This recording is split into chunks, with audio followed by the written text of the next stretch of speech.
Pada kesempatan ini, pada sesi 1, kita akan membahas mengenai model pertumbuhan ekonomi Solo. Adapun referensi yang digunakan adalah buku Romer tahun 2018 yang berjudul Advanced Macroeconomics edisi kelima dan buku dari Bain Heydra tahun 2017 yang berjudul Foundation of Modern Macroeconomics. Berikut adalah overview dari pembahasan kita. Yang pertama adalah pendahuluan, yang kedua membahas mengenai model Solo, yang ketiga membahas mengenai asumsi-asumsi dalam model Solo, dan yang keempat membahas mengenai dinamika dari model Solo. Yang kelima membahas mengenai perilaku model ketika stok modal pada jangka pendek sama dengan stok modal pada jangka panjang. Yang keenam membahas mengenai efek dari perubahan saving rate dan dilanjutkan dengan pembahasan mengenai efek dari perubahan saving rate terhadap konsumsi dan diakhiri pada pembahasan terkait dengan efek jangka panjang pada output. Bagian pertama mengenai pendahuluan atau introduction. Motivasi dari munculnya model pertumbuhan antara lain adalah adanya perbedaan standar hidup dan dengan demikian perbedaan tingkat pertumbuhan ekonomi antar negara. Pada slide ini di sebelah kanan tertera pertumbuhan ekonomi kawasan atau kelompok negara. Sebagai contoh, kawasan negara-negara dengan kategori ekonomi maju atau advanced economy mempunyai tingkat pertumbuhan 1,7% per tahun. Sementara negara-negara Asia yang termasuk dalam kelompok Emerging and Developing Asia mempunyai tingkat pertumbuhan yang tinggi yaitu 5,2% per tahun.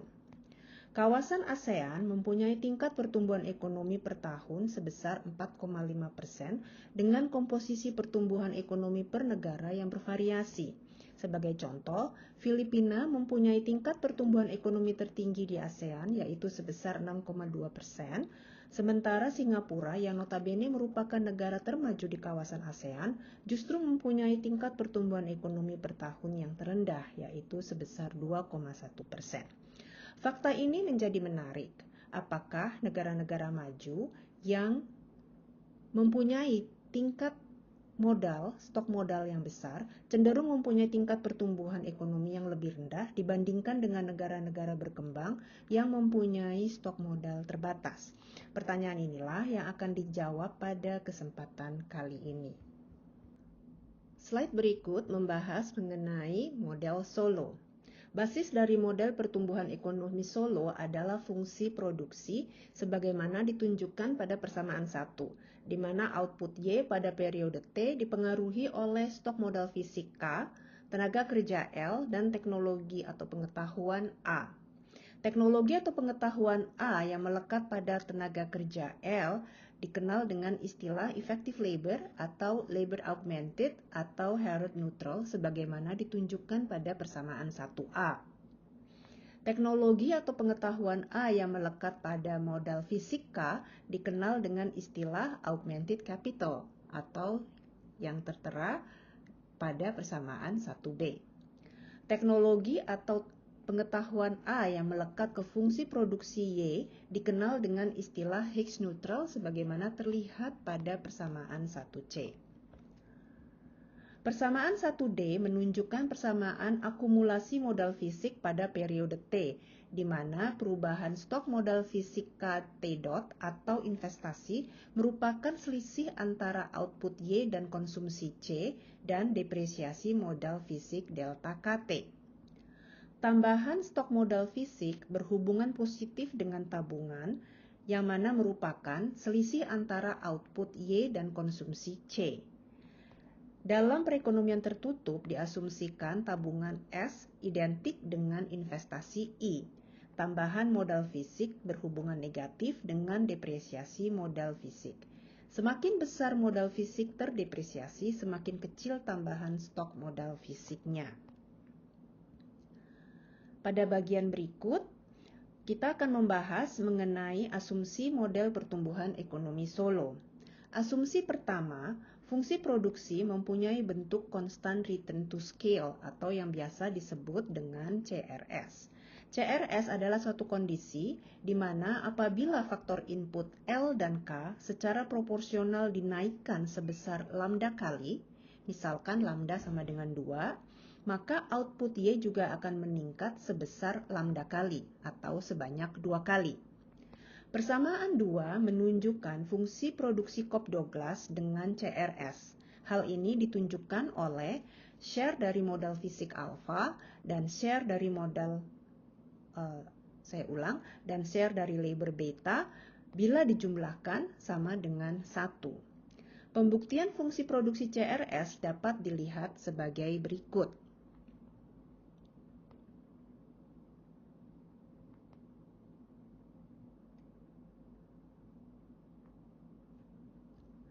Asumsi kedua, dalam model Solow, fungsi produksi dinyatakan dalam ekspresi per effective labor, yaitu ekspresi dengan membagi fungsi produksi dengan ATLT, sebagaimana ditunjukkan pada persamaan 3. Output per effective labor yang dinotasikan dengan Y kecil pada periode T merupakan fungsi dari stok modal fisik per effective labor yang dinotasikan dengan K kecil. Ini ditunjukkan pada ekspresi persamaan 4.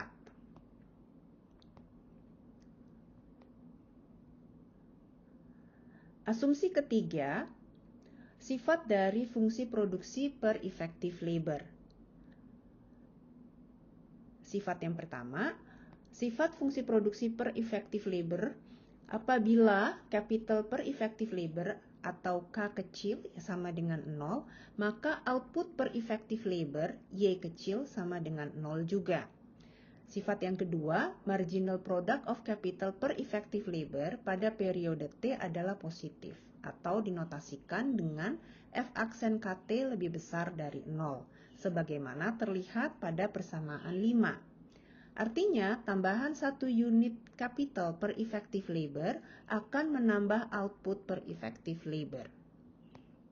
Asumsi yang ketiga adalah, atau sifat yang ketiga, tambahan marginal product of capital per effective labor pada periode T adalah negatif atau dinotasikan dengan F double aksen KT lebih kecil dari 0, sebagaimana terlihat pada persamaan 6. Persamaan 5 dan 6 menunjukkan increasing but diminishing atau disingkat IBD, marginal product of capital per effective labor. Sifat keempat, fungsi produksi memenuhi kondisi inada. Apabila capital per effective labor atau K kecil mendekati 0, atau dengan kata lain, stok modal dalam perekonomian itu sedikit sekali atau terbatas, marginal product of capital per effective labor akan besar sekali. Sebaliknya, apabila capital per effective labor K kecil besar sekali, marginal product of capital per effective labor akan menjadi kecil sekali atau mendekati 0. Kedua kondisi ini terlihat pada persamaan 7 dan 8.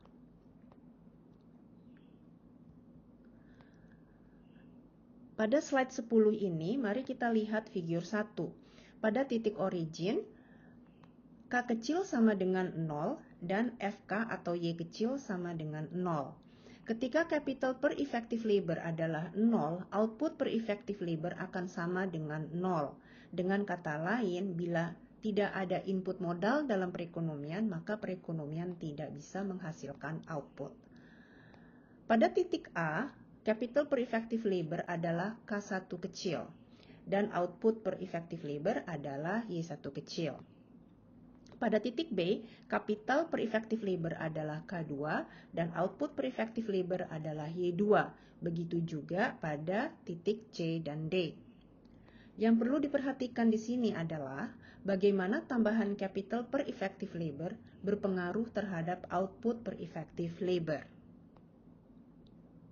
Selanjutnya, mari kita lihat pergerakan dari titik A ke titik B.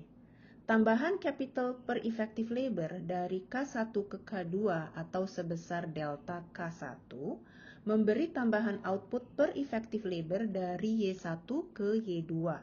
atau sebesar delta Y1. Sekarang mari kita lihat pergerakan dari titik C ke titik D. Tambahan capital per effective labor dari K3 ke K4 atau sebesar delta K3 memberikan tambahan output per effective labor dari Y3 ke Y4 atau sebesar delta Y3.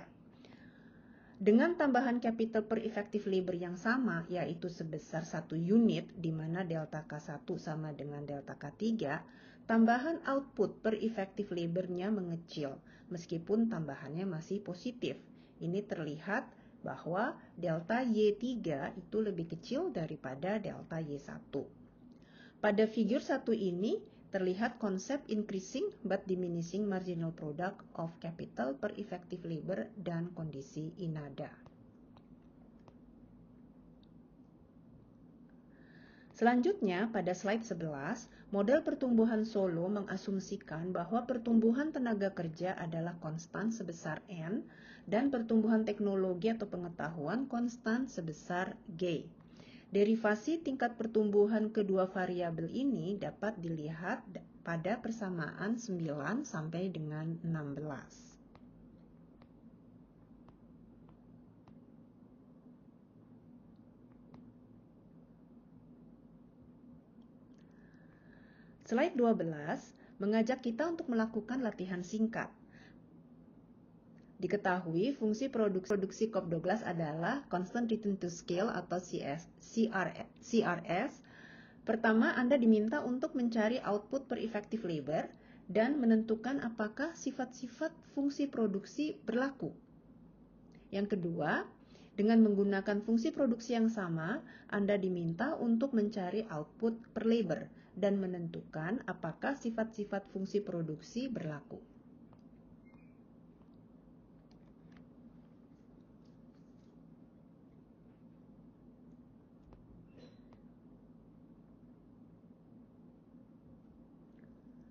Berikut adalah jawabannya.